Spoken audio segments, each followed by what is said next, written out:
Witam was serdecznie w trzecim dniu Intel Extreme Masters Katowice!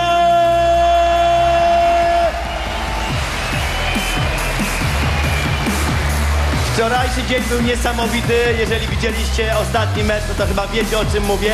Dzisiaj będzie jeszcze lepiej, a oprócz tego mamy dla was masę atrakcji. Pomiędzy drugą a trzecią na stoisku Intela będą finały konkursu cosplaya. Wszyscy przebrani, tam widziałem gdzieś Panteona, więc wszyscy przebrani mogą wziąć udział w tym konkursie. O, tam jest Panteon, pozdrawiam. Możecie wziąć udział w tym konkursie, musicie się tam zapisać. O godzinie między 14 a 15 będą finały. Oprócz tego po meczu Azubu versus fnatic. Fnatic na stoisku Intela będzie dawał autografy. Warto pójść, porozmawiać z graczami. Cóż, no, oddaję głos Polowi. Thank you very much, Tag. Welcome wherever you are around the world. Thank you for tuning in to ESL TV for the Intel Extreme Masters 7 in Katowice, live from the Spodek here in Poland. Very cold outside, but lovely and warm in here. I've got a feeling the atmosphere is just going to get hotter all day long. It is semi-final day, and we have two phenomenal games coming out for you. And I tell you what, let's have a quick look at the schedule right now so that we show you which times those games will start, and of course the grand final. First up, Azubu versus fnatic. Our second one at 2:45 Central European time, Gambit versus Azubu Frost, and the grand final to decide who wins Intel Extreme Masters at 17:45 Central European time. Okay, before we move on, let's have a very quick word with our wonderful commentary trio today of Jack, D-Man and Joe. Yes, welcome ladies and gentlemen. We thought we'd bring you the TriCast once again. So obviously Joe Miller, we were just couldn't decide who wants to cast these awesome games. They are all fantastic. And Jack, myself, we were all just looking forward to some great games. Yeah, I mean, we would have had to do rock, paper, scissors to see who gets the final anyway. So, you know, no better way than have all three of us here for this one. But we saw yesterday a fantastic end, that insane action from fnatic to win that game. It was just an insane game overall, but hopefully if we get anything near that today, it's going to be a brilliant one. Hopefully it will be. We're going to get back over to the stage and we'll get things underway in just a few moments. Thanks very much, guys. That's a brilliant way of doing it. I can't think of anything better or worse than missing one of those guys for these grand final days. So, three fantastic coming up. And of course, yesterday was absolutely magical. We'll start things off today, because if you missed it yesterday, you have missed possibly the greatest game of League of Legends of all time. Take a look. You can see this coming in there. Peke is desperately on towards the Nexus. Kevin is going to be able to go towards him. He's trying to do it, but meanwhile they're in the base. Yellowstar's trying to defend them in the base. Peke is trying to take the Nexus down. Is anyone going to be able to deal with this one? Catches him with another axe. He's very low. They're pushing on the Nexus to his Peke back to get it. I do not believe it. Peke's stuck in there. Catching it. Takes down the Nexus. But now he's going crazy. That game was amazing. That was the best thing I have seen in the entire history of League of Legends.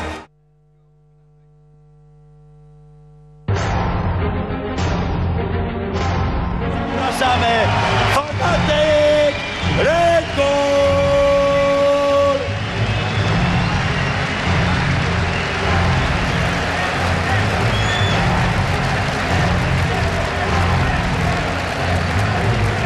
Nerd chills all over. Going head-to-head for the semi-final. It is, of course, Azubu Blaze! I prosto z Korei Azubu Blaze!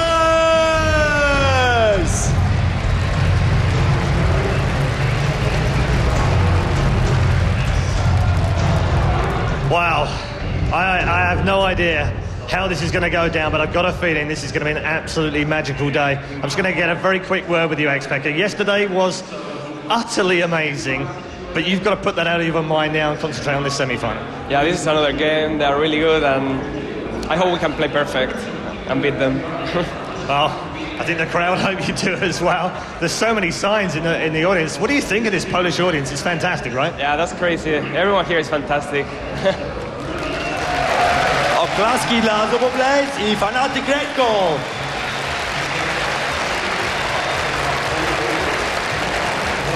Okay, let's get this game on, ladies and gentlemen. It's time for League of Legends. It's time for the first semi-final. Gentlemen, good luck.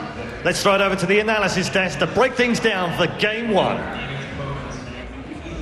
Well, everyone here at home, welcome back to the Expert Desk for Day 3 Intel Extreme Masters Katowice. Panky, I am really excited because if any of those games are half as good as the SK Fnatic match, we're going to have a great day. We have two of the strongest Asian teams in the scene right now. We have two of the strongest European teams in the scene right now. And as you say, SK versus Fnatic running yesterday was huge. These games are only said to be bigger. Yeah, and we saw in the crowd, as you saw them walking in, we saw the Peke with the thunder sticks. I don't know, people try to correct me on Twitter earlier, and I still forgot the name already. But yeah, everyone's kind of cheering for Expect after that. I mean, I even saw on Reddit how it blew up after that match. We saw all these, Photoshop pictures of Expect's face on Caston asking, do you even rift? Kind of like a fan favorite now. I don't think it could rift quite like that. I don't think there's many people who could rift quite like that, to be honest. That was impressive. But, I mean, this is a big grudge match again as well. IPL 5, Fnatic, with Reckless down in that bottom lane, did take out Blaze. They took him out in the group stages, and well, that was the end of Blaze's run there. So, okay, that was Flame's first international showing at that point. It was still very new, but now tables have turned. Fnatic, Yellowstar, his first international showing since. Blaze is going to be out for blood. Yeah, we talked about yesterday how, having a new member on the team, Yellow Pete, obviously just joined Fnatic, and how that's really going to affect him. He obviously wasn't at IPL 5 with them, playing against them, but we did see some amazing play out of him with this Caitlyn in that SK match. Did exceptionally well. Do you think that's going to be kind of a hindrance, or maybe kind of like another breath of fresh air for the team for this? I think it's going to change things up a little bit. As we said, Yellowstar plays a very different style to what Reckless did. They've had to train with it. They have trained with it quite a lot through the last couple of days. We've seen them play different champions over the last couple of matches. So we saw Misfortune yesterday. It's not something that Reckless was really big on. His Vayne was his huge one. That's Reckless's big thing. It's just very, very different. But at the same time, that Misfortune didn't go very well for them. They came up against that Terek Urgo in the bottom lane, and it shut them down completely. So have to rethink things a little bit, have to plan a little bit better, and they were sitting up there for about half an hour, 45 minutes before the crowd, or while the crowd was shuffling in, just selling some styles down, talking about possibilities, picks, bans, what they do in the case of this, what they do in the case of that. They definitely have a plan. They know what they want to come out of this, so we'll have to see whether it works. Now, as you see the player sheet on your screen, we have Soaz going to be in that top lane, Expect, as everyone knows now, in the mid lane, maybe on Kassadin again. Sana going to be in the jungle, Yellowstar, like we were just saying, as the AD carry, and N-rated as a support. And over these past couple, or actually over yesterday, we saw a lot of bans targeted at him. Yeah, as I said, it's his Blitzcrank grabs have made and lost games, both as they do. But we mentioned again back at IPL 5, he had some phenomenal matches where he would just never miss a hook. And then you're coming up against that, you've got to get rid of it. And he was the guy that made and formed and showed us support Zyra. And that being banned away too. So two bans aimed at the support role kind of opens up the rest of the team. Really gives you a lot of possibilities. And we've mentioned time and time again how many really strong champions we have now in Elise, in Kha'Zix, in Olaf, Twisted Fate, Evelyn, all these other champions that are therefore not banned for that reason. And they're left open. Those options are still there. So it's a very, very powerful lineup that you can give, all because you have to just shut down a support player. There's not many teams and not many supports that can really take that title and say, yeah, they're scared of me. Yeah, we did see actually N-rated play Zyra against them in IPL 5. And I know Zyra is amazing, his Blitzcrank's amazing as well. Do you think we're going to kind of see a targeted ban on that champion again, just to have to run into it yet again? It wouldn't surprise me, to be completely honest. But that being said, Blaze have done their research. Blaze are a very strong team. Blitzcrank doesn't do so well against Kayle anymore. Kayle is very popular, so if they can get that champion, they might not need to ban the Blitzcrank. All right, well, you see in your player sheet right now, we have Azubu Blaze on your screen. We have Ambition going to be in the mid lane, Helios in the jungle, Lesboy as support, Captain Jack as the AD carry, and Flame in the top lane. And speaking of Flame in the top lane, Olaf. His Olaf day one was just insane. It's huge. We've said again, time and time again, how strong Olaf is. You just build giant spells, some of the best value for money item in the game right now, and then Warmogs, and then Sunfires, and just keep stacking that health, and he gets stronger and stronger. But somehow, Flames Olaf just does that little bit more than what other people can do. He's just got those numbers down to a T, knows exactly what the champion can do, when he can do it, how he does it, and flawlessly execute it time and time again. So Fnatic really gonna have to watch out for that. But they do have Soaz up there. They have the innovator. They have that powerhouse in their top lane. The guy has brought so many new champions up there. Lee Sin, Kha'Zix, already banned out by Azubu, both of those. So if anyone's going to put a stop to Flames Olaf, could have been him. Instead, they're going to stop it straight with a ban. Well, I wouldn't be too surprised to see Fnatic actually take out Evelyn. We did see Frost doing that quite a bit against them when they were on the purple side, which Fnatic obviously going to be currently on. And that Olaf, I mean, you kind of have to take him away from Flame. You can't let him play that. And we did see Shen. Oh, there is the Evelyn. I feel like the prophet now. But we did see that Shen actually as well in game number 2 from Blaze. Played exceptionally well. They had the kind of AoE kind of, or not AoE, global kind of composition, which worked out really well for them. But with a lot of these, champions taken out, there's still a lot of, champions each player plays quite a bit. We do see a Kayle being hovered on right now, which wouldn't be a bad champion. I know Ambition has been playing him quite a bit in mid lane with that Nash's Tooth Leandrews kind of build. And that does in fact get locked in. And Fnatic, what do you think they're going to try to go for here? Now, I don't know the champions they're going to go for, but as I said, they were thinking and talking and discussing strategies for quite a while before this game starts. I've had to listen to into some of it, and they have a very specific strategy aimed around Twisted Fate. So we're going to leave him open. We don't mind if they pick it. If they do pick it, we'll have to rethink things a little bit, play a different strategy. However, if we see their AP mid early on and it's not Twisted Fate, they have a very specific strategy they want to run around that. So hopefully we're going to see what that is. They do start out with 2 very strong picks in Elise and Mumu, both on Cyanide and Soaz, so they could stay there. Elise in the top lane is very, very strong. Soaz was one of the first to do that as well. Show us exactly how strong she can be. And running that teleport, he switches off, as I say, but if you run that teleport, she can be very mobile around the map, and it's actually got some very strong ganks on her too. When you combine that with a Mumu, who everyone knows, that Curse of the Sad Mummy at level 6, can be phenomenally powerful in any lane that he decides to appear in. That's a very powerful pairing right there. Well, Fnatic did pick up this Elise and that Mumu, like we were saying, and that Elise, we haven't seen Soaz actually play him yet this tournament, but I mean, like we're saying, throughout all of yesterday, he is one of those innovators in the top lane. He brought Kha'Zix there, he brought Elise there, he brought Jace there. His Elise has to be top-notch, and I'm sure Flame is going to be watching out for that. But Caitlyn and Lulu going to be picked up here if they will, in fact, be laning together. Well, I mean, they're obviously going to be laning together, but they have extremely quick wave clearing. And you were talking about yesterday how bot lane's kind of, who can push and shove the quickest is most likely going to win that lane. Yeah, we saw this very comp yesterday and we saw them play it on Friday, Blaze Group A. But it would be lane swaps if, in the next situation they were against an Olaf, so they went down in bottom lane, they shoved the turret in, took the turret very, very early on, switched up to mid. Okay, it's not going to be against Olaf now, but they're still going to have that power. One Glitter Lance up the minion wave, one put over Peacemaker up the minion wave, and everything's dead. You're suddenly on the turret, your opponents are fighting the turret for the creeps, as well as trying to avoid harass, as well as trying to land some harass. It's a very tough situation to be in. Caitlyn Nunu is incredibly good at that, and Caitlyn herself now, once we get to late game, can do ridiculous amounts of damage even without the support in there. And we've seen Caitlyn Nunu be very popular because of that Blood Boil, because you can get to that terrifying point much quicker without having to buy attack speed items. But if you can do this lane kind of pushing, if you can get this fed, you can get the global objectives, you can get all that CS over your carry, you don't necessarily need that Blood Boil. And we saw what Yellowstar did with Caitlyn yesterday. Taken away from him here, but Yellowstar playing that Caitlyn up against SK was tearing chunks out of Haikyuubot's Cho'Gath, which was the tankiest player on SK.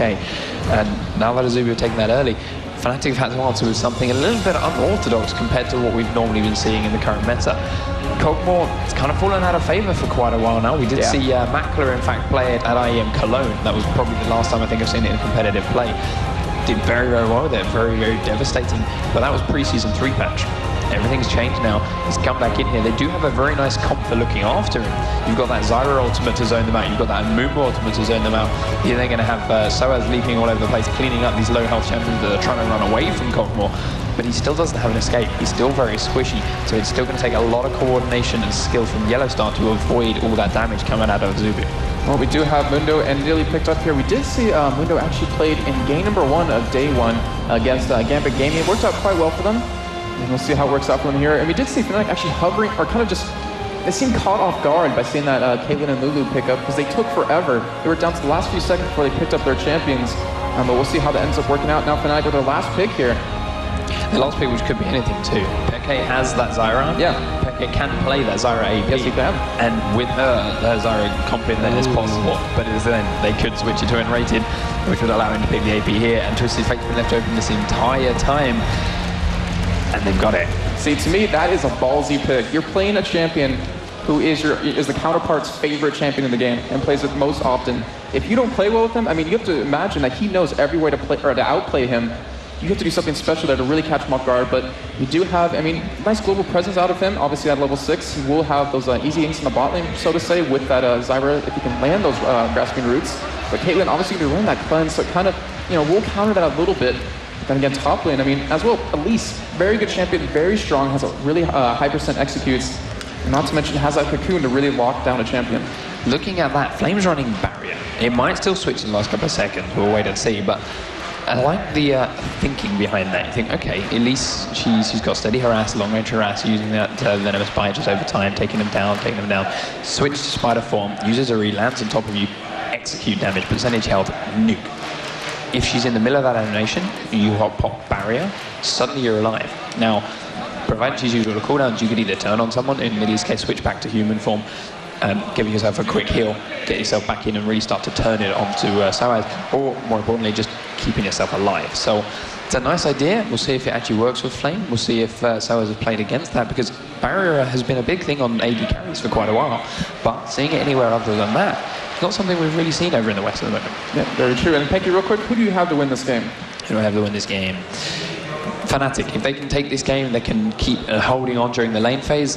That Cogmore comp is too strong. Yeah, after the game yesterday, I should actually put my money on Fnatic as well. But guys, get excited. This is game number 1 of the day. We're going to go ahead and send you over to our casters, Jad, Joe, and Demon.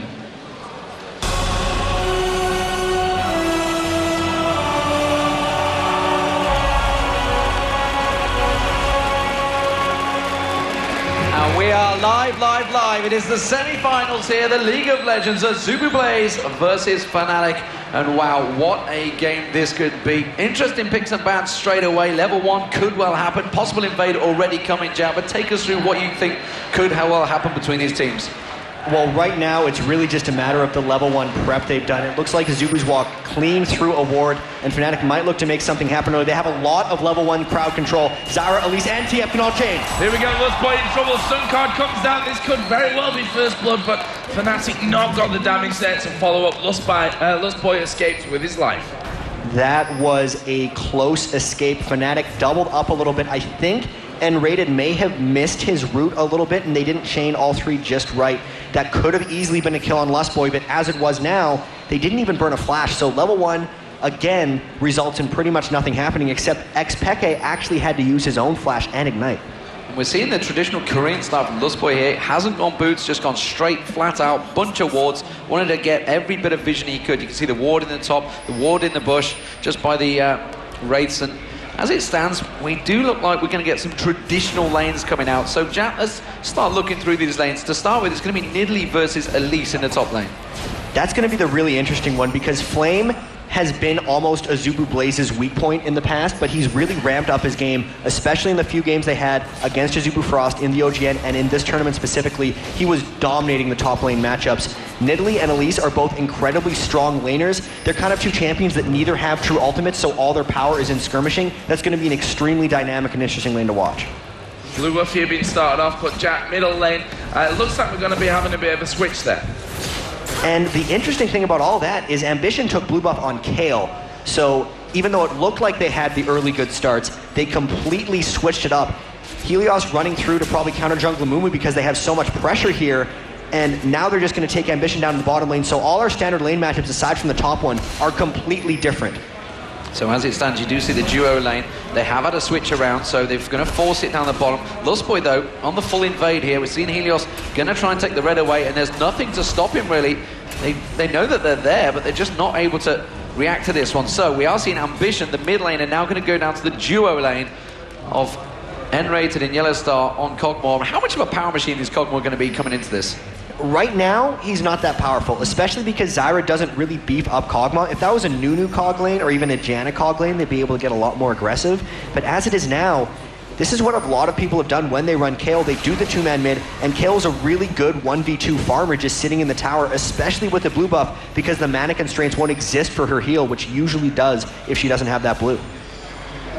So here we see Mundo once again up towards that top side of the jungle. We'll see if Helios here comes around. Cyanide actually just doing his golems. Helios did spot him there, and that won't result in any action actually, as we'd see there in the middle lane. Xpeke going a little bit low.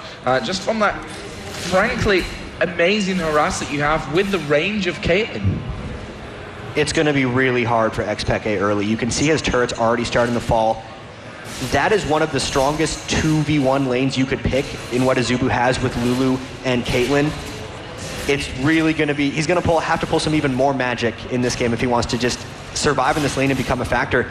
if he goes to roam or uses ult anywhere, once he hits 6, that turret's going to fall, and Azubu's going to just continue pushing. We can see the turret down to half health already. Lustboy and Captain Jack, this is what Azubu Blaze do. This is what they've done many times. Peke taking a heck of a lot of damage. He's going to have to back off. We're also seeing the invade once again from Helios, this time coming around towards the Wolves, but Cyanide was there to pick them up. He's going to have to come around, defend that mid turret. And Helios, he's been in their jungle for quite a long period of time already here.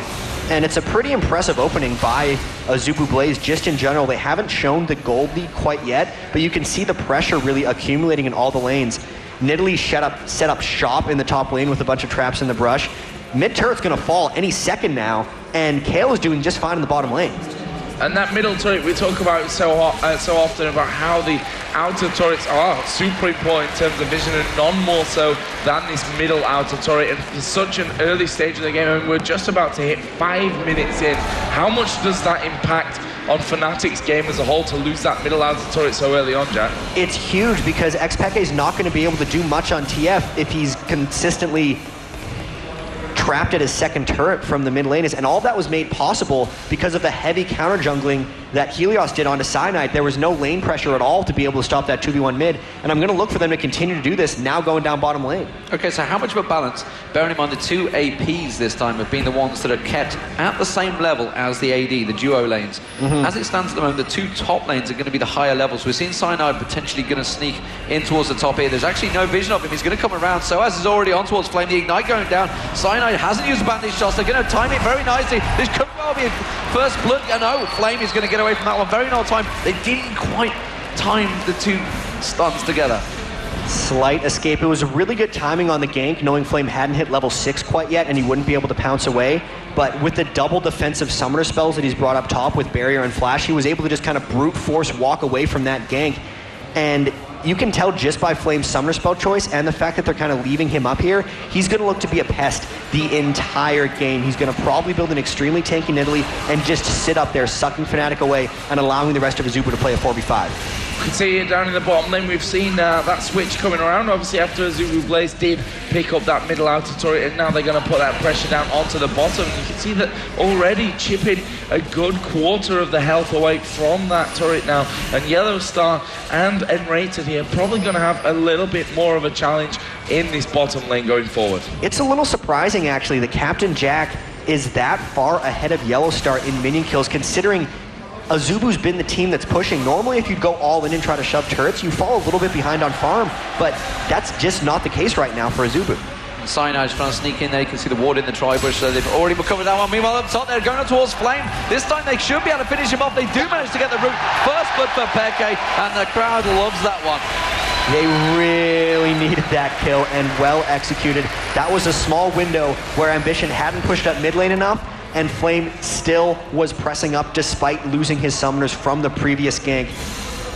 Even with that though, they're still falling behind. The absolute just pressure that exists from the rest of the Azubu lineup is still taking over. Look at that 3 trap set up outside that outer turret. Fnatic can't really move there.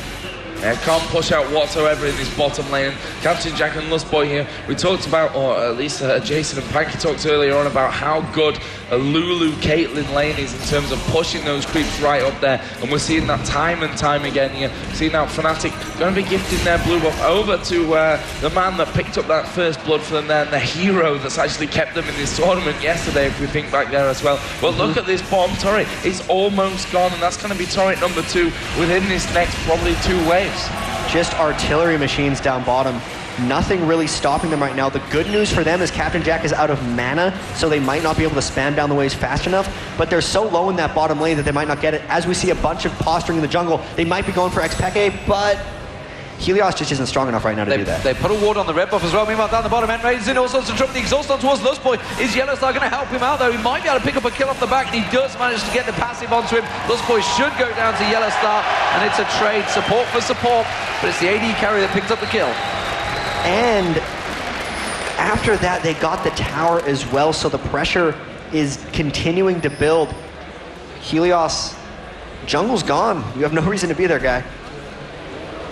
He's going to back away, and Mumu just picked up that red buff season. Cyanide actually recalling, but again, we talked about the pressure from Azubu Blaze, and look at this one, Flame in the top lane, actually maybe in a little bit of trouble here. We do have Helios off towards the side, so he can come in there, if an emergency rescue is needed. Currently just going to pull these golems out, but he may get caught out here. Cyanide and Soaz both coming in. And then it's going to be Helios making a run for it. He's going to try and back away, but no, it just avoids the damage. Jack, we're also seeing a really early Oracle board out here by Lustboy. This is going to be one of those games as the TFL comes in. Stun card going down, there's the wild cards coming out as well. Can Flame escape? He is of course above level 6, but he's going to get trapped down. Another stun card comes out. Here comes the move, but an amazing little Lulu ultimate is going to keep Flame alive from that scenario. Amazing stuff. The defensive presence of Azubu there to keep Flame alive was incredible. Shields and heals galore. Lustboy, Kale, all coming in to help them out. And I feel like this is going to be one of those games where Azubu gets substantially down in kills, but just wins because they kill all the turrets and get all the farm. That's the way they're going. They're looking not to aggress, but to just kill buildings right now, and it's working quite well for them. Well, we saw the exact same thing from WE versus CLG and IPL5. They just took all those towers so early on, despite the fact CLG worked the way back into the game. The pressure was just so strong from WE in that time, and well, Azubu, Blaze, I guess they were kind of the originators of this. We saw them go to MLG New York and they just stomped through Team Solar Mid doing just this, taking tower after tower, and that is the 3 outer towers all gone down now. The biggest thing they're going to have to worry about actually is Helios getting behind on Dr. Mundo. He put so much time into counter jungling Cyanide that he's fallen behind in experience himself, and he really needs to be the tank for them. Flame's going to be up top lane pretty much the whole game distracting, so the other 4-man force needs a really tanky man to be able to exist with them. And right now, that's definitely not Helios on Mundo.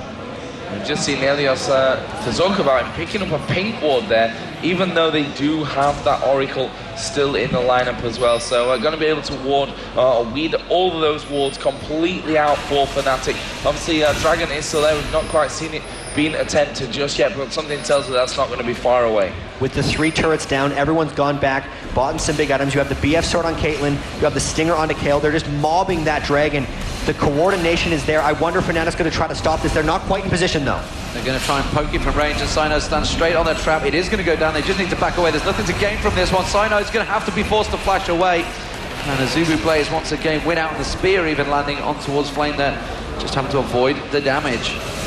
The dump of damage that went down onto Cyanide had to be quite frightening. Dr. Mundo was very low before that fight, so Fnatic might have been able to collapse in after the dragon, but because Cyanide got so low right at the start, they just decided to back away, and here the pressure just continues. We're seeing that gold lead moving to above 2,000 right now, which not a good position for Fnatic to be in. I mean, we saw them yesterday, that last game against SK, they were behind on pretty much all fronts before they managed to turn it around and pull out that amazing victory. But here we go, Twisted Fate Ultimate. Twisted Fate, Ekpeki comes straight in. Oh, the root just misses by a fraction of a second onto Lustboy, and he does back away, but they are trying to make use of that Oracle, clearing out all the wards. And you could tell Fnatic was tired of it, but they just were not able to close. They burned a fair amount there. Xpeke's ultimate completely down now. They're just going to continue to push down. Despite all the catches that Fnatic has, they really have range stuns on 4 champions, essentially, that could just chain one after the other. Even with that, they're not able to lock down Azubu. Azubu there, just going to have to react to this one, because Fnatic pushing a little bit on towards this middle turret. Both Henrated and Xpeke deciding they probably need to back away there. They've not got vision on that Azubu team, and they can't afford to be caught out in the top lane. We are going to see Curse of the Sad Mummy coming down here. Flame maybe in a little bit of trouble, but again, he manages to escape that one without burning flash. His barriers just come up, and we can see that the strength of Nidalee, especially when you go for those 2 summoner spells that can be used so defensively. She's so hard to lock down, Jack. Even if she's not building tanky and annoyance, she's hard to lock down. It's going to continue like this. You can see even in the lane, 111 to 79 farm. He's beating back Soaz. And when Fnatic is playing right, it's because Soaz is roaming the map and creating for them. That's just not possible right here. Xpeke has to do everything, but he only has that 1 Destiny cooldown, which is on 135 seconds, and it's not quite there. Luckily, they were able to smite steal away the blue, though. Yeah, Cyanide with the smite still. Of course, smite won't be available. There's no really global objectives to go for anyway. You do have the dragons all down. So Flame continuing to push in his top lane, bullying out Soaz. Soaz building a little bit different from what we used to see on Elise here. It's a little strange. He's going more for AP. You normally see the straight up tank Elise with the magic pen that's going for him, but he's been starved of farm pretty much this whole game. He hasn't had the freedom to do what he wants because Flame is just sitting in his jungle and his lane, keeping everyone of Fnatic just completely sucked up. And let's have a look at the CS here as well, because it's pretty significant at this point. I mean, a good 20 CS lead in the top lane. Jungle is ahead. Middle lane is the only one that's a little bit behind there, but the AD carrier's ahead. Hell, even the support's ahead of this one. So overall for Azubu Blaze here, they've got that control of the Dragon as well, and it's above a 2,000 gold lead 14 minutes into this game. Xpeke, the one who's really the only person winning his lane, and that has a little bit to do with him getting pushed back and losing his tower early, just having more access to that farm that falls through to him, and because Ambition spent so long getting the blue buff early and just sitting in bottom lane. So it's really tricky for Fnatic here. You can tell kind of by the way they're building that they're trying to power up. Yellow Star having that Avarice Blade just sitting there right now really means he's not doing that much damage yet. So if there is a fight, it's not going to be that good for Fnatic.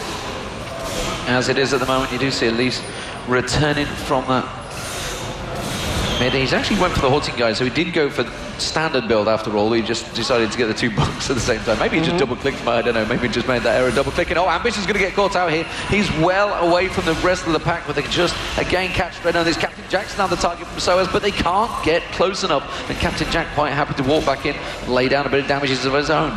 Yeah, he's got that range ability as well to do that, to stand there and sit at the back of the fight and say, well, if you push out, I'm still putting damage onto you before you can even get in range to do anything. And there's so much disengage that's coming out from almost both of these teams. One thing that we've noticed just studying Azubu Blaze is they're so versatile in their team comps. Sometimes they'll play those all-out kill dive comps like you'd see in Najin Sword play, or they'll do something like this where they just starve out the other team in gold, don't give them any opportunities to farm, don't give them any opportunities for kills, and just siege down buildings. And they're doing a great job right from the start this entire game executing that strategy. So Jack, here's a question for you. We talk about this whole gold starving thing from the Azubu Blaze side of things. How do Fnatic stop that from happening? What do they have to do to get right back into this game and stop that from really affecting them in the long run? They need to find ways to just deal with the skirmish squad. So if they had an answer for Flame, if they had someone who could fight him or push him back in the top lane, then they'd have more versatility with the other 4v4. Other than that, they need to create hard initiates that punish the pushing of Azubu. Amumu is not strong early, so Cyanide was not able to do that quite yet. He got counter-jungled hard and he got pushed back, so he wasn't able to shut down their split pushing. Now that he's got his ultimate flash in, they're going for it here. Here comes Peke straight towards Helios. They do manage to take down Helios. Can they turn it on 20 now? No, they don't manage to get the stun card. Peke's trying to trace on towards Lust, but he has the flash. Another flash comes straight through, but the damage is still not quite enough. The Cogmore ulting up from range. Couldn't turn it around. Captain Jack now coming in from the side. He's trying to lay down their damage from range. Ambition's going to get, they're going to get towards Peke here. He's going to try and repel, but no, he got caught out with the Piltover Peacemaker, the Zyra ultimate, trying to keep them at bay. It just stops one kill. And that is just so mean. The hardest of initiates came in for Fnatic. It got one, and then it got turned around, and all the while, Flame was up top, pinging down that turret. It's only got 380 health left, and the dive continues from Azubu.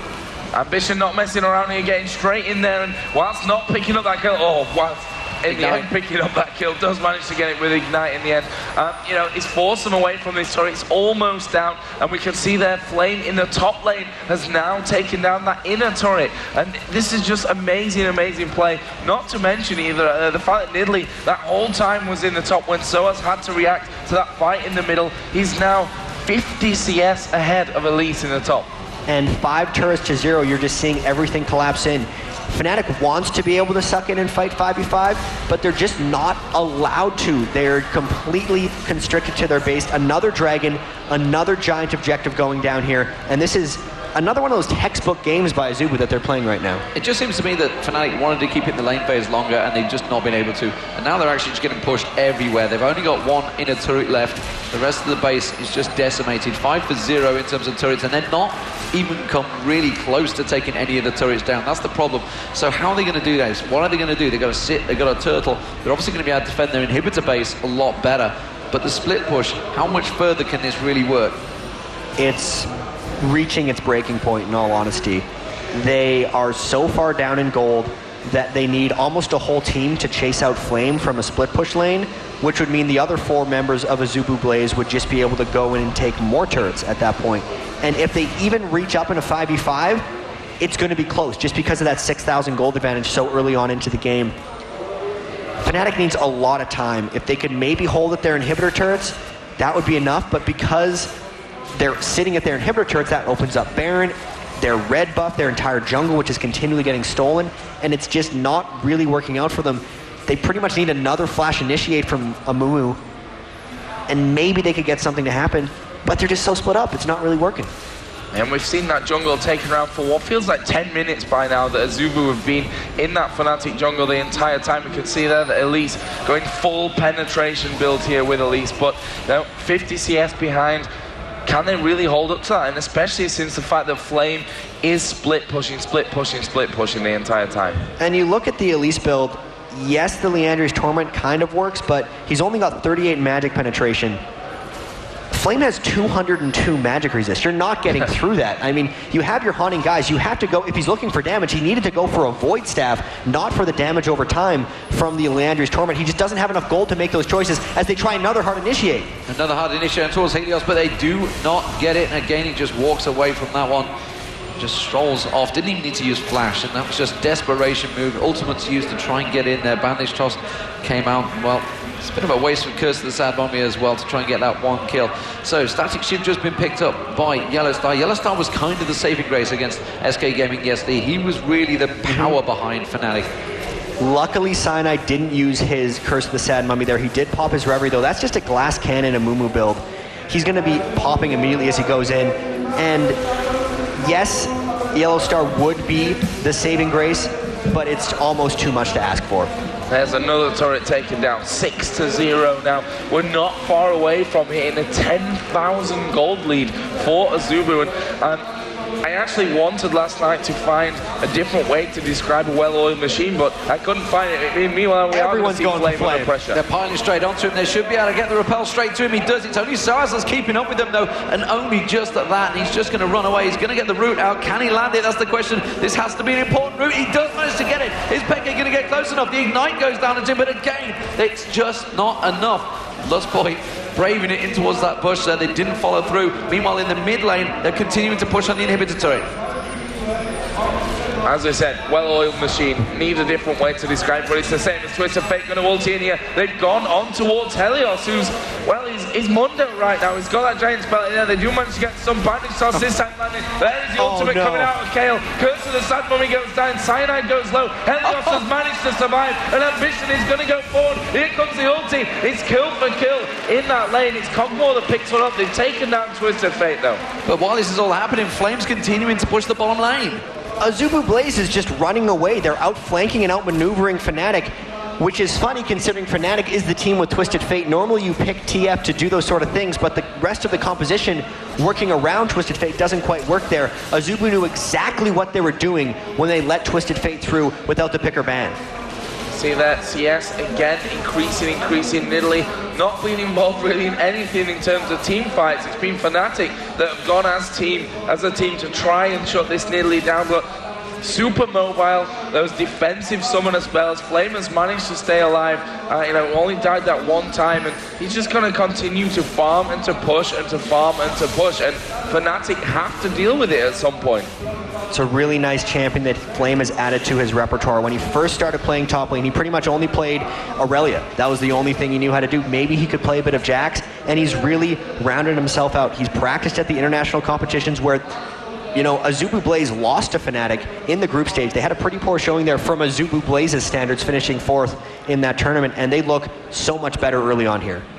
As it stands, we do see Yellowstar trying to get that Infinity Edge. He's going to try and build that damage up. Now, the power of Cogmore can kick in, and it will be stronger than Captain Jack. But Captain Jack is a long way ahead. Actually, I don't know. Gold probably is 3-0. They probably were fairly even between these two. 8.9 to 7.1. I tell a lie, he's a hell of a long way behind because they've taken 6 turrets down. The power of global gold, so to speak.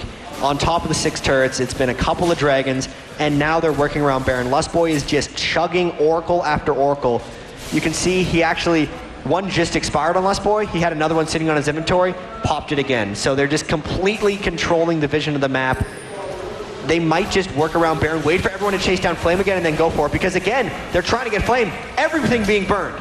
Wow, he's going to flash actually back towards his base. Soaz going to go up in the air. There's the ultimate again coming out of Kale, and that just shows how hard it is. Bandage toss actually landing from Cyanide, but that's maybe the death of him. Zyra ulti going to go down. Captain Jack and Helios both going low. That's going to be 2 kills coming down. What for Elise? caught out as well here. He's so very, very low, but somehow he's still alive from this one. That Cogmore ultimate firing across. They can't quite get it though. Good fight by Fnatic. Now they're going for a dragon. That's the first hard initiation they've actually managed to stick. So they won that fight mainly because Cyanide landed such a good Amumu wall, just catching people on the tip of it. Still down a lot though, still got a lot to recover from. That's a good start. The bandage toss was actually helped by Flame because as soon as he caught him, he pounced in the same moment, which just dragged him that little bit closer. Very nicely worked there. But, well, Azubu for the first time when they collapsed in on that fight, kind of collapsed in and caused their own problems for Fnatic, so they do manage to pick up them kills. Peke goes back. What's he going to get? He's got himself... Oh, there's, of course, a giant spell coming out for Soaz. Soaz is going to make himself more tanky, but again, Flame is back in this bottom lane, causing problems for the rest of the team. He's never going to leave. They need to be able to punish more and more, but you saw how much they burned there. Unfortunately for Cyanide, he's been denied so long, he still has level 1 Curse of the Sad Mummy, so that thing's on a 135-second cooldown, even with his CDR. But the problem is, so now this split push, it's kind of come to a halt for Azubu. They've grinded up, they've got the 6 turrets, but they can't get any further. Every time they came to get there, the Fnatic power is bouncing them straight back. This is the point where the split pushing teams have the barrier to break through. If they picked up enough of a lead from the early 6 turrets, if they've done it here, then they can usually fight through in a team fight. They just lost their last team fight. They haven't gotten much damage on those other turrets. It's on Lustboy and really the rest of Azubu to create action, probably around Baron with the split push, to make this happen, because the last turrets here, holding the base, are by far the most difficult ones to get down. See here, Yellow Star just taking away what he can for the jungle. Every little helps for Cogmore, that's for sure. I mean, he is behind on the CS, but he's 4-0-1, and we know that Cogmore's just going to get stronger, stronger, stronger. Infinity Edge is in there, 8,500 to 9,800 gold behind, but that is, you know, just all to do with this global gold, Jack. It's going to be on Yellow Star, in all honesty. The good news is Azubu Blaze doesn't really have the composition to dive onto him. Cogmore is pretty much the highest just stationary 6-item AD carry that they can get. Unfortunately, he's only at 3 right now, so he needs a lot more time. But if he can get there, Yellow Star will become an amazing force. They just need to create more time for themselves. And meanwhile, they can jump onto Captain Jack very quickly, but Captain Jack, as we've seen many, many times in tournaments across the past, he has got one of the best positioning in the game. They are trying to collapse in towards the top there. Peke's been singled out. You can see Helios going straight in towards him, but he's going to ultimate away. He does. That's going to be the ace in the hole following through. He catches on him. Meanwhile, down the bottom lane, they are continuing to split push. Where is Yellow Star going? Yellow Star is coming around the back of him. They're going to try and catch on towards him. The repel comes across, the slow comes across, but again, they cannot catch Flame. If he could have gotten the slowdown, he might have been able to get them, but this is one of the moments. Last time they all chased onto Nidalee, they fought in the jungle and Azubu lost. This time they're trying to force the Baron off of it. Let's see if Fnatic can collapse in. Cyanide's very good at stealing Barons. He could banish toss over and get an ultimate. The rest of Fnatic coming down for a potential fight. Below half HP now, it's not going to be much longer before Azubu can take that one off. And they're actually going to back away from it there. They don't want Fnatic to be able to steal that one. This whole time, the entire time, Flame has been doing what Flame is the best so far in this game, and that is push, push, push, push, push. It forces Soaz away, but this middle is being pushed as well. Luckily for Fnatic, Azubu was low off the Baron, so they could take their first turret of the game. That's a great step. Flame did not get much of the top turret when he was up there split pushing. Soaz might finally be at a point where he's able to repel Flame's split pushing. A little bit of control gain, but we're going to continue to see this Baron dance for quite a while until something breaks. But what you did notice there was Soaz was very low. So at the moment he's losing out in a straight up 1v1 fight with Flame, and that could well be a problem. Baron being initiated once again. We saw Peke wanted to start top turret, and immediately they pinged it. They've got no vision of it right now. They're going to come around. They're going to put a seed sampling straight in there. Cyanide still trapped at level 10, so the Moonwolf is not that threatening. Baron getting lower and lower. They have to go in. Here we go then. Baron is going to be taken down, and they've tried to get in for the steal. They've lost the Mumu. Can't they force any more? Zyra ulti comes in. There is the ultimate used by Kale to keep Helios safe from that one. They managed to get the route onto Flame, but will Azubu Blaze follow in for this one? Doesn't look like it.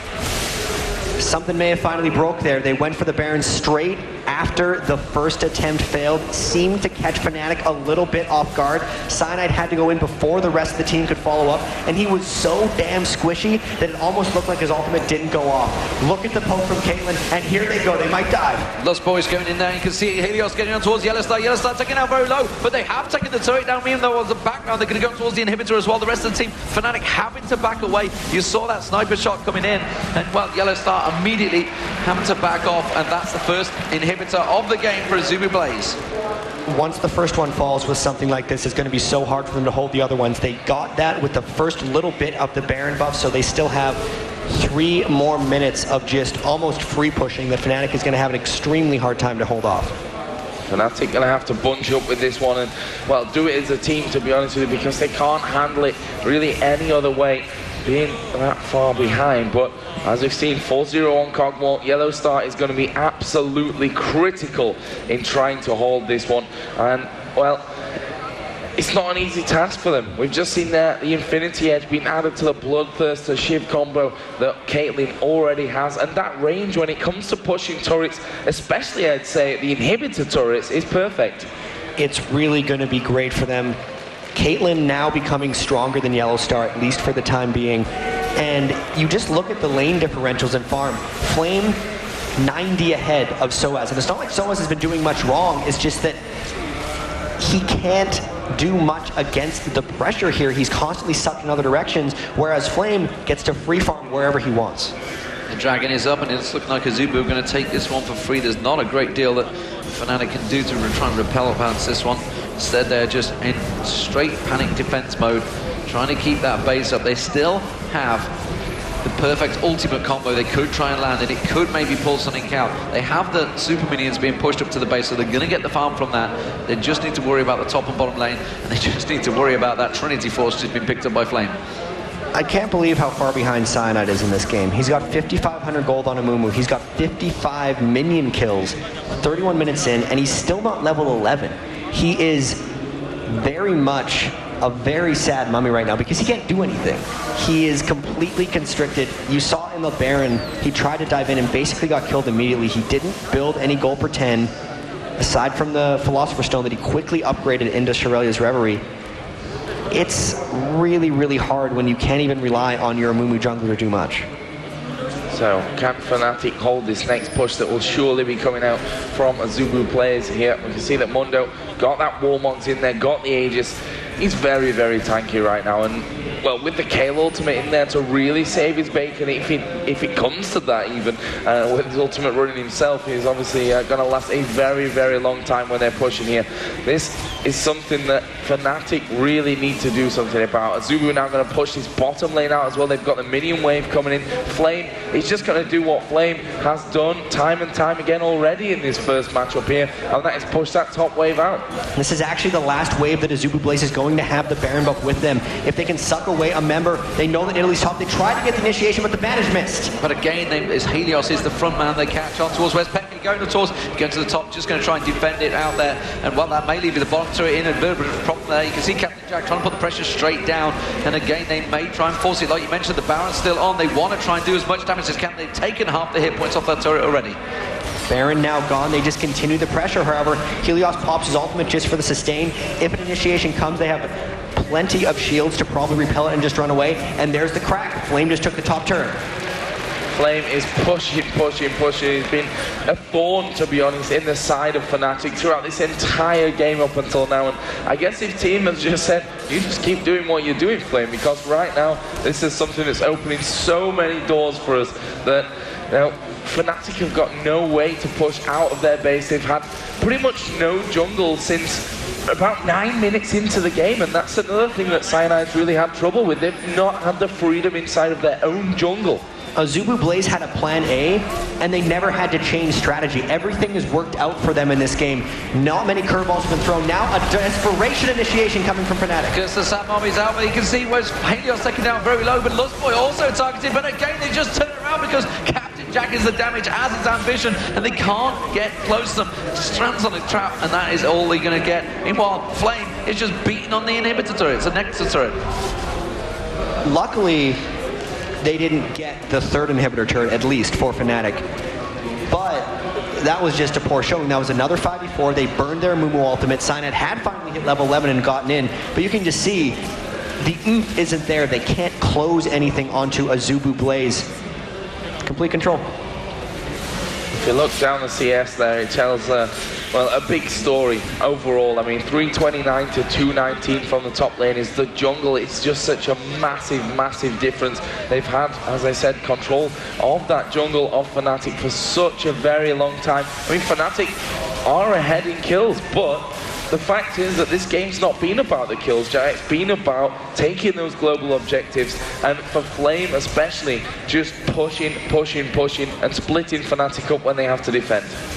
So well executed. It's not quite as exciting as the base race we saw yesterday, but it's sure damn impressive from a tactical standpoint. TFL coming in, trying to get Lustboy. They're going straight in there. You can see Lustboy does get stunned, but immediately just backs away. Helios throws out that cleaver, and they can't collapse on him. They're trying every time, but every time they do, Flame is in the back.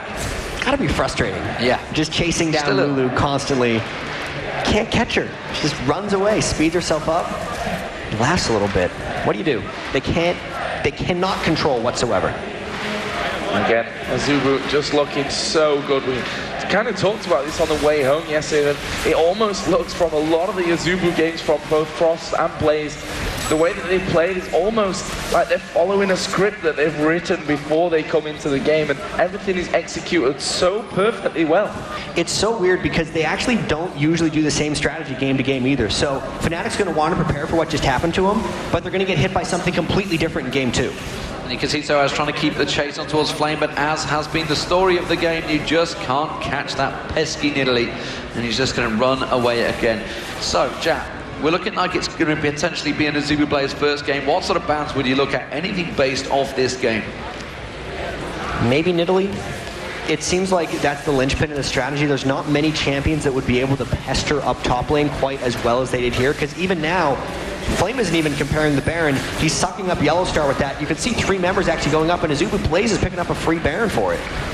Yeah, and they know that they have to do something about Flame. Baron's been taken down, but where do they split the forces? Because Flame has shown time and time again that, you know, he's ballsy enough to just keep pushing. That, I mean, if he dies at some point, it's like, well, you know, okay, so I've died, but he's only died once up until now. If he keeps pushing, I mean, he's just picked up an Infinity Edge there. Like, when was the last time we saw an Nidalee build an Infinity Edge at this level of the game? A couple minutes ago. Yeah. But aside from that, I can't remember. So he basically did that because even with just the Spirit Passage, Chalice of Harmony, and Hex Drinker, Fnatic couldn't get him. They could not chase him down, they couldn't kill him. So he's just making sure that he gives himself more damage, so when he split pushes even more, he'll be able to take down inhibitors and Nexus turrets even faster, because that's all that's left for him. It's pretty mean. Pretty mean indeed. Dragon up, and you can see his Captain Jack's going to take that one on his own. He's got himself very tanky Infinity Edge, but first that Static Shift and another BF sword, because why the hell not? When you're pushing this hard, I guess there's going to be the Mercurial Blade coming out there as well. Just see the moment. They are going to continue shoving through this. Inhibitor did respawn in the mid lane, but it's only a matter of time before they get back in them. Fnatic holding out valiantly. We saw 3 inhibitors down. Azubu Blaze saw it themselves firsthand and did manage to come back from it, but not really the same team comp, not really the same closeness of game. The gold is pretty large, but at the same time, Azubu has stopped from fighting 5v5 this entire time, and eventually they will have to fight 5v5. Maybe if Fnatic needs a chance, they have to create that fight while these inhibitor turrets are up. They pop a Reverie, but the disengage comes immediately. Yeah, a Reverie to counter a Reverie. That's it. But Blaze, no, oh, wow! Flame going in there, and XPK, he just stops going in there. There's the initiation. Sad moment coming out, and they're going to get on towards Lustboy, but well, they can't even get onto Lustboy. That is just the story of the game for Fnatic there. Azubu too strong. They pick up the ace. They are going to take the first game here. Azubu Blaze very strong. Great performance from them here. Just showing off exactly why they topped the Group A on the Friday morning. And there is the surrender from Fnatic. Wow, they're going to have to pick themselves up, dust themselves down, figure out what they're going to do about this. They planned a lot before the game. They thought Twisted Fate was going to do it for them. They thought that if they left it available, because during the Azubu Blaze and Blaze and Frost matchups in the OGN, Twisted Fate was banned almost every game, so they thought surely if it's available, they'll jump on it. It was Kale actually that they wanted, and they put the rest of the split push composition around that. They knew exactly what to handle if they didn't want to play Twisted Fate. And the scary thing is, next game, Blaze is going to do something completely different. Yeah, there's a lot to think about there from Fnatic, but as you say, is how do you kind of balance the whole, okay, they did that there, they're probably going to do something different, or are they going to do something different? That's a really hard thing to talk about. Nobody knows except from Blaze, and that's the problem that Fnatic face after this one. I mean, that was a very one-sided affair. I mean, there was no real problem.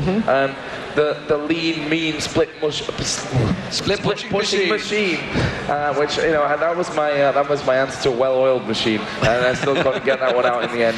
But Azubu, as I said, they look like that piece of paper right there on the desk has a plan on it, and they followed it. That's worth money right there. That is zoom in on that the key of it. Yeah, straight next to them, and that is really the goal of everything. They're even drinking at the same time. That's how well-oiled that machine is. You got to keep it flowing, man. That's how you do it. But Azubu Blaze, they have looked very strong. They looked great in day one. People were asking maybe, Gambit Gamer were off their game or something, but, they were pretty much swept aside by Azubu Blaze, but they've just done exactly the same to Fnatic. Fnatic, the team that was in the finals at IPL 5 just a month ago. Going to be interesting to see how Fnatic comes back in this one, because the only changes since IPL 5 for them is Reckless for Yellow Star. And yes, practice schedules are different. Maybe Flame is a different team. Blaze is a different team at this point. Flame is definitely a different player now than he was at IPL 5. He's had a lot more time to ramp up. He hadn't played much League of Legends before even joining Azubu Blaze. I think he played for 4 months, and they're like, I see a lot of potential in this guy. It's working out pretty good for them right now. Yeah, that's a ridiculous thing to be such a big team on the, not just the Korean stage, but the world stage as well, to replace someone like Reaper with someone who's just started playing the game. I mean, how many people could even contemplate being at that level after 4 months of League? That's nothing. That's nothing compared to some of these guys. It upsets me because, some of us have been in there since the beta. Let me tell you now, Demon's good in that top lane, but he's not quite that level. I'm no Flame, man, that's for sure. So you can see the player's going to have a break, and it is a best of 3, of course. So don't forget, it's not all over for Fnatic, but the question is, what are they going to do to come back to it? I guess we're going to find out from the expert desk, and they're going to try and round up exactly what Fnatic can do to come back against Blaze. The one thing I want to mention just before we get going, I think D-Man's Kha'Zix has people trembling in their boots, but most of the time they're teammates. Yeah, exactly. Because if he ever has a Lisa in that top lane, he will complain until the next game is started. But anyways, we did just have that first game played. Azubu Blaze, they looked like surgeons there. I mean, they had everything perfect. I mean, what else can you really say about that? Tutorial style, I think, is kind of what you explain it as. Just camera. One by one, they took turret down, they controlled everything inside his jungle. As Jack mentioned time and time again, he was starved, he was behind in everything. Is that food any good, guys? We had it on camera, it was up on the screen. Is it tasty? Yeah? Thumbs up, food's good. But Fnatic would just, as we said, start with goal. They global objectives. Those turrets go down so early, just meant Blaze and Helios, more importantly, could just roam anywhere on the map throughout the jungle. There was some wards in there, but Lost Boy picked up lots of oracles, and now that it's time, he had the money only 5 minutes. Yeah, he was rich. They were pushing. He was getting some CS from that push he had with Caitlyn. Although Captain Jack's farm was incredible in its own right, but he ended up into oracle after oracle after oracle, and just completely wiping the map of everything that Fnatic had. Yeah, he ended up 343 CS in that game. And actually, at the 37-minute mark, we noticed that Blaze was up 62,000 gold to Fnatic's 48,000, and 9 turrets to 1. That kind of, like they were saying the entire time, tells the story of the entire game where, Azubu, they were just so systematic in everything they wanted to do, take those turrets down, and they really denied Fnatic that chance to get any kind of engage on them. I mean, we had one replay to do. Unfortunately, we can't really do it because we had a little bit of an error, but it was when Fnatic finally did get that engage, and they picked up 2 kills for nothing. They got a dragon right off the back of that, and they just could not get that same engage again. Exactly, that was the one fight where Blaze got caught. Other than that, it was perfect peeling every time. Never a fight, never a 4v5, never a 5v5. Yeah, there was never a 5v5. Always on the opposite side of the map, always on the other side, split pushing, taken away. Even if Fnatic grouped and tried to go in for it, they just peeled it off, they just shredded it, they just pushed it back. And a lot of the time, Fnatic did try to initiate in on Helios. Mundo's not very hard, not very easy to lock down. Yes, they had a lot of chain CC, but they were never in the position that they could actually chain that CC. So there would just be that little gap between it. He's got his ultimate challenge, he's got a lot of movement speed, he's got a lot of tenacity, and he just runs away from it. Well, the one thing you did see in those fights, he got very low pretty much every single fight. That's because of the percent health damage they have with Kog'Maw's W, with Lisa's Q in both forms. I mean, they could tear through anyone they wanted to, and they're trying to go for, you know, the closest target they had. But like you're saying, he was just too slippery, they couldn't lock him down. And Blaze, I mean, they're going to go up 1-0 in the series now. Because the other thing you've got to look at, Yellow Star did do very well. It's 4-1-1, that death was only right at the end there in the final ace. He had 12,000 gold, he had good farm, he had some very strong items, and he was doing a lot of damage. But unfortunately, the rest of Fnatic by this point were just too weak to protect him. They could just get steamrolled on through. They just ignored the fact they were there, got straight on top of Yellow Star without even thinking about it, and he couldn't do that damage they needed him to do. I suspect we'll see a slightly different comp next time around, as the guys mentioned. Blaze will not play that same strategy twice. They don't need to. They have so much in their book. Fnatic, they're going to have to think on it a little bit. Twisted Fate, I wasn't really convinced there. Peke can play a very strong Twisted Fate, but it just didn't seem to fit with the way they wanted to run. Yeah, but wasn't that all due to them taking down that first middle turret, and that pretty much prevented him from trying to roam around? He was 5 when they actually took that first turret down. He couldn't get any ultis off, couldn't get any ganks in those lanes. For instance, we're talking about in the pregame during the picks and bans that, you know, top lane with Elise with the Cocoon, bot lane with Zyra's Grusman roots, he just couldn't get in there to get any kills and get any kind of snowball for his team. There's that, and there was a couple of points later on. He was teleporting down to try and gain someone, more or less flame most of the time. He didn't have the right cards out. He was getting red cards or blue cards, and there was in fact one right at the end where he just had no card whatsoever. Just teleported onto flame with no kind of CC. So I don't know whether by that point they were just too disheartened, just waiting for it to end, get on to the next game, or whether there's something else in on this. I don't know, but different comp from Fnatic would be my bet next time round. Trying something completely new, maybe a bit more of an aggressive jungle. As you said, Cyanide needed to sit there and farm there, and Helios was just in his face the entire time. So I want to see him put up a better fight. I want to go to 3 games, but it's going to take something very different. Well, we also did mention all day yesterday that Fnatic playing the Season 3 qualifiers this next weekend. They don't want to show all their cards. I mean, yeah, it would be amazing to, you know, go into that saying, hey, you know, we just beat Azubu Blaze, we beat the winner of Azubu Frost and Gambit Gaming, and now we're coming here. You know, you guys should be afraid because we're a team to really mess with. But, you know, it just doesn't seem like something they would really want to do to put away all their strats and just make it public right before that big event. Yeah, that makes sense. I mean, yes, there's pride on the line. Yes, they beat Blaze IPL. Now Blaze are 1 up on them. They want to still try and regain that title, so to speak. But is it worth risking a place in the Season 3? Like, we saw the American qualifiers last week. A lot of new teams, because came out on top. Everyone kind of expected them to come out on top. Wasn't really a surprise. There were a couple of other mix-ups along the way, but I think it's easy enough and safe enough to say this European qualifier next weekend is going to be a lot tighter. Yes. There are a lot more teams, a lot more known teams. Fnatic are in there, Cursor in there, Millennium's in there. So many more teams. Well, even Meet Your Makers that we saw had amazing games earlier. Alternate are in there, Dragonborns are in there. There's a lot of names in there. Suche playing on Dragonborns, of course. A lot of names that have been around for a while. A lot of teams have been around for a while. It's going to be a much tighter tournament. And just for the sake of beating Blaze, you don't want to risk giving up a salaried position for the next year of your life. Yeah, well, I'm trying to think of what, I mean, we mentioned a little bit just earlier what they kind of want to ban out for the next game, and they're saying Blaze is going to run that same composition. I'm assuming Fnatic actually has that in their mind. You know, they're not going to try to do the same exact thing. But during actually IPL 5, they banned out, it was Lulu, Olaf, and Twisted Fate against them. We've seen Flame on Olaf top lane just wreck anyone with it.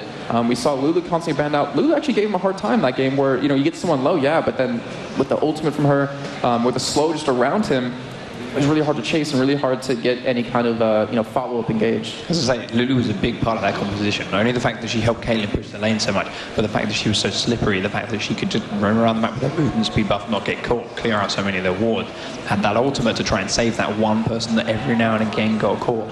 So seeing those bans would make sense. We saw Frost, in fact, ban those 3 champions against Blaze last week in OGN whenever they were on that blue side. So they are still prevalent. It's not that the metagame's changed. Those are still very strong bans against Azubu Blaze. So yeah, those bans, and I know Fnatic have something else up their sleeve. I said before, I listened into their talks before, we hadn't seen the strategy they were talking about then.